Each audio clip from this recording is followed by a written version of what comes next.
दोस्तों, तिरुपति बालाजी मंदिर को हर साल लगभग 1 टन सोना दान में मिलता है। दोस्तों, तिरुपति बालाजी दर्शन करने जाने वाले सभी श्रद्धालुओं को यहाँ का प्रसिद्ध लड्डू प्रसाद में दिया जाता है।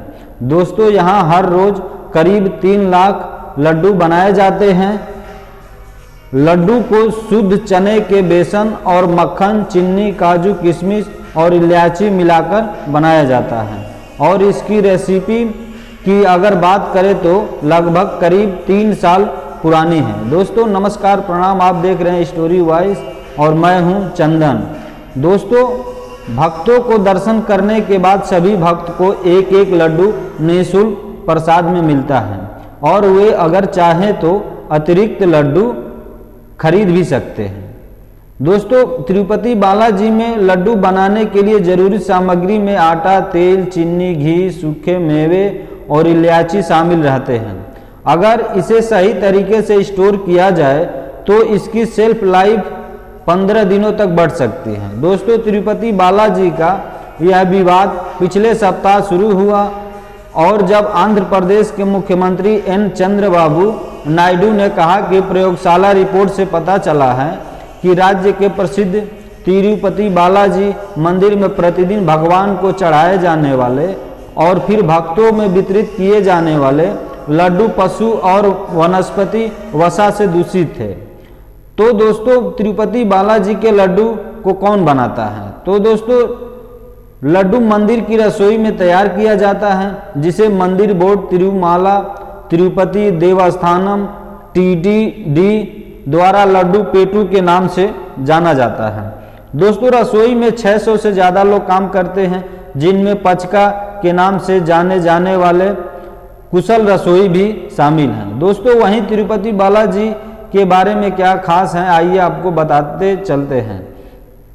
दोस्तों, भगवान तिरुपति बालाजी की चमत्कारिक और रहस्यमय मंदिर देश भर और पूरी दुनिया में फेमस है। दोस्तों, भगवान विष्णु के समर्पित इस मंदिर की वास्तुकला और शिल्प कला देखने लायक होती है। दोस्तों, ये बेहद खूबसूरत मंदिर आंध्र प्रदेश के चित्तूर जिले में तिरुमाला पर्वत पर मौजूद है और भारत के प्रमुख तीर्थ स्थलों में से भी शामिल हैं। दोस्तों, सूत्रों के मुताबिक टेंडर की शर्तों का उल्लंघन किया गया और घी को जांच के लिए नहीं भेजा गया। दोस्तों, टेंडर के क्लॉज 80 के अनुसार अर्पित की गई घी के प्रत्येक खेप के लिए NABL सर्टिफिकेट प्रस्तुत करना जरूरी होता है।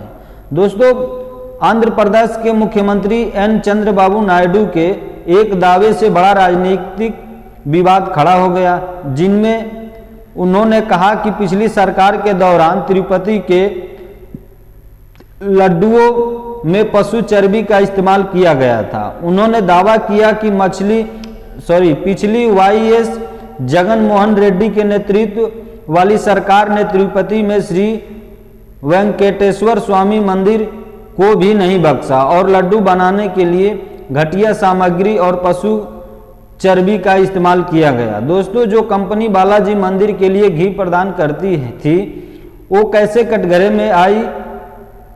AR dairy. दोस्तों, गुजरात की लैब ने जिन कंपनी के घी की जांच की गई है वह AR डेयरी का है। TTD का कहना है कि नतीजे मिलने पर घी की आपूर्ति रोक दी गई थी।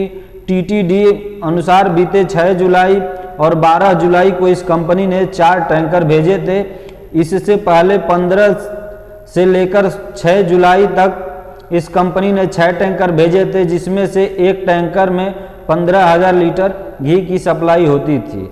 दोस्तों, लेकिन 6 जुलाई को भेजे 2 टैंकर और 12 जुलाई को 2 टैंकर में से सैंपलों में गड़बड़ी के चलते उन्हें गुजरात भेजा गया था। दोस्तों, बाकी के टैंकरों पर रोक लगा दी गई थी। दोस्तों, TTD ने बताया कि इससे पहले प्रसाद के बनने वाले लड्डुओं के लिए घी कर्नाटक की डेयरी ब्रांड नंदिनी से आ रहा था। दोस्तों, 15 साल बाद बदल दी गई थी सप्लाई। दोस्तों, आरोप है कि पिछले साल जगन मोहन रेड्डी की सरकार ने कीमत से जुड़े मुद्दे का लगभग 15 सालों के बाद कर्नाटक मिल्क फेडरेशन KMF से लड्डू के लिए नंदिनी घी की आपूर्ति बंद कर दी थी। इसके बाद कर्नाटक मिल्क फेडरेशन ने टेंडर की बोली प्रक्रिया में हिस्सा नहीं लिया था दोस्तों, क्योंकि दूध की कीमतों में बढ़ोतरी के बाद वह अपना घी सस्ते दामों में उपलब्ध कराने में सक्षम नहीं था। दोस्तों अब आप लोग खुद सोच सकते हैं कि जब दूध ही सस्ता नहीं रहा तो घी कैसे सस्ता रहेगा। दोस्तों पिछले साल कर्नाटक कैबिनेट ने नंदी दूध की कीमत में 3 रुपये प्रति लीटर की बढ़ोतरी को मंजूरी दी थी। इसलिए कॉन्ट्रैक्ट सबसे कम बोली लगाने वाले को टेंडर दिया गया था। दोस्तों जब आप तिरुपति बालाजी दर्शन करने जाते हैं तो तिरुपति बालाजी के दर्शन करने के कुछ नियम हैं। नियम के अनुसार दर्शन करने से पहले आपको कपिल तीर्थ पर स्नान करके कपिलेश्वर के दर्शन करना चाहिए। फिर वेंकटाचल पर्वत पर जाकर बालाजी के दर्शन करना चाहिए। इसके बाद पद्मावती दर्शन देवी के दर्शन करना चाहिए। दोस्तों एक हिंदू मंदिर जिसे मंदिर देवस्थानम पूरा या कोइल के नाम से भी जाना जाता है। दोस्तों एक पवित्र स्थान है जहां हिंदू पूजा करते हैं और पूजा बलिदान और प्रार्थना के माध्यम से देवताओं के प्रति अपनी भक्ति लोग दिखाते हैं। दोस्तों इसे उस देवता का घर माना जाता है जिसे यह समर्पित है। दोस्तों हिंदू मंदिर वास्तुकला जो चौकों और हल्कों का व्यापक उपयोग करती है। इसकी जड़ें वैदिक परंपराओं में हैं जो मंदिरों के निर्माण और प्रतीकवाद को भी प्रभावित करती हैं। दोस्तों खगोलीय संख्याओं और मंदिर के स्थान और देवता और उपासक के बीच के संबंध से जुड़े विशेष संरेखण के माध्यम से मंदिर का डिजाइन पुनर्निर्मित के विचार और स्थूल जगत के सूक्ष्म जगत की समतुल्यता को भी दर्शाता है। दोस्तों एक मंदिर हिंदू ब्राह्मण के सभी तत्वों को शामिल करता है, अच्छाई बुराई और मानव को प्रस्तुत करता है। साथ ही चक्रीय समय की हिंदू भावना और जीवन के सार के तथ्यों को भी प्रस्तुत करता है। दोस्तों जिसको परितात्मक रूप कहा जाता है दोस्तों वही हमारी धर्म अर्थ काम मोक्ष और कर्म को प्रस्तुत करता है। दोस्तों हिंदू धर्म के मंदिरों को सबसे महत्वपूर्ण स्थानों में से एक माना जाता है। उन्हें एक पवित्र स्थान के रूप में देखा जाता है जहां हिंदू पूजा करने और अपने देवताओं से जुड़ने के लिए जाया करते हैं। दोस्तों मंदिर किसी के मन में एक महत्वपूर्ण स्थान रखते हैं और अक्सर उन्हें आशा के प्रतीक के रूप में देखा जाता है। दोस्तों कई हिंदुओं के लिए मंदिर मुश्किल समय के दौरान शरण का स्थान बनता है। दोस्तों इतिहास के कई प्रसिद्ध मंदिर बनाए गए हैं जो अभी भी हैं। दोस्तों मंदिरों के छत हमेशा नुकीली क्यों रहती है? क्योंकि मंदिर में छत पर शिखर होते हैं। दोस्तों हमारे यहाँ ज़्यादातर मंदिर वास्तुशास्त्र के हिसाब से बनाए जाते हैं जहाँ ऊर्जा का सकारात्मक केंद्र है। वहाँ बने हुए हैं शिखर के भीतर सतह से टकराव ऊर्जा तरंगे व ध्वनि तरंगे व्यक्ति के ऊपर पड़ती हैं। यह परावर्तित किरण व तरंग मानव शरीर के आवृत्ति बनाए रखने में सहायक होती है। दोस्तों व्यक्ति का शरीर इस तरह से धीरे धीरे मंदिर के भीतर वातावरण में सामंजस्य बना लेता है। इस तरह से मनुष्य असीम सुख का अनुभव करता है। दोस्तों राजस्थान की राजधानी जयपुर में आयोजित ब्राह्मण महापंचायत में मंदिरों को सरकारी नियंत्रण से मुक्त यानी फ्री टेम्पल किए जाने का आह्वान हुआ है। दोस्तों इस महापंचायत में केंद्रीय मंत्री अश्विनी उपाध्याय भी शामिल हुए हैं। दोस्तों रेल मंत्री ने मंदिरों को सरकारी नियंत्रण से मुक्त कराने के अभियान को मजबूत करने की अपील की है। दोस्तों देश में मंदिर मुक्त की मांग दशकों से चली आ रही है, लेकिन सरकार इस मांग के उलट ज़्यादा से ज़्यादा मंदिरों को अपने कब्जे में ले रही है। दोस्तों इसे धर्म के आधार पर सरकारी भेदभाव की संज्ञा देकर संविधान की मूल भावना का उल्लंघन बताया जाता है।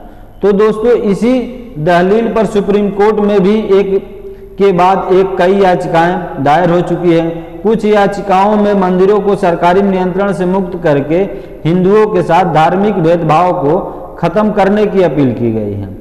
वहीं दोस्तों सुप्रीम कोर्ट के वरिष्ठ वकील और भाजपा नेता अश्विनी उपाध्याय ने अपनी याचिका में 2 विकल्प रखे हैं। उन्होंने कहा कि सरकार तुरंत मंदिरों को अपना नियंत्रण छोड़े या फिर मस्जिदों दरगाहों और गिरजाघरों पर भी अपना कब्जा जमाएं। दोस्तों बात तो सही है। दोस्तों सामाजिक महत्व के कई प्रमुख विषयों पर याचिकाएं दाखिल करने वाले अश्वनी उपाध्याय ने कहा कि इन दोनों ही स्थिति में धार्मिक आधार पर हो रहा भेदभाव खत्म हो जाएगा। उपाध्याय जी सामाजिक महत्व के विभिन्न विषयों पर सुप्रीम कोर्ट में याचिका दाखिल करते रहते हैं। दोस्तों अगर आप सभी को हमारी वीडियो अच्छी लगी है तो हमारे चैनल को जरूर सब्सक्राइब कीजिएगा और घंटी भी बजा दीजिएगा ताकि आपके पास हमारी वीडियो पहुंच जाए। और आप सभी हिंदू भाइयों और अपने मंदिरों और अपने धर्मों को लेकर आपकी क्या राय है आप कमेंट में जरूर बताइएगा। और यह वीडियो अपने दोस्तों रिश्तेदारों में शेयर करना मत भूलिएगा। जय हिंद।